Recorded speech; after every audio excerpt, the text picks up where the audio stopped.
You know what they're saying about first impressions, right? You only make a first impression once. So the question I have for you today is, what kind of impression are you making with your website? Because let's face it, today's patients are more than ever inundated with messages.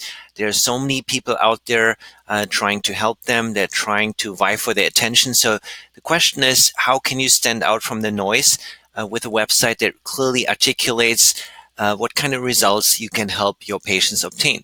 And this is one of the mistakes that we see with a lot of practitioners' websites, that the copy is typically inward centric.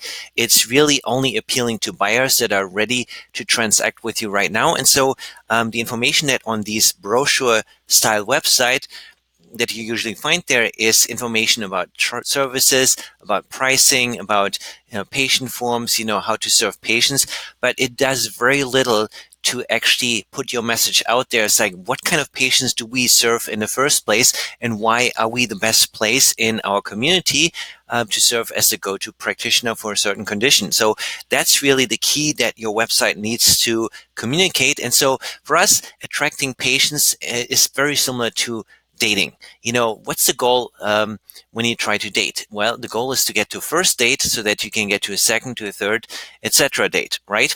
And so what happens? How do you get to a first date? Well, the answer is really three things. Number one, you have to look the part, and that is really dependent on, what they are looking for, not what you as a practitioner think you need to be presenting. And then number two, you have to say the right things. So again, you can't just be talking about yourself. That would be really bad etiquette. You really have to engage them into the conversation, because ultimately your website visitors are only motivated by one thing: what's in it for me, right? And then number three, you need to get their contact information. And we know that it takes about 7 to 10 touch points to go from a no, not right now, to a yes.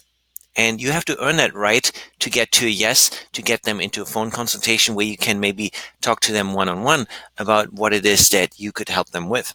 So what we need there is a nurture sequence, ideally with videos, and we need lead magnets to attract people onto that email sequence. And so again, whether you have a website that's, been around for a while or just recently, I'm happy to sort of chime in and review your website and see how we may be able to help you up-level your game. So chime in the comments below this video. I'm in, or chime in website review, and we'll see what we can do for you. Okay?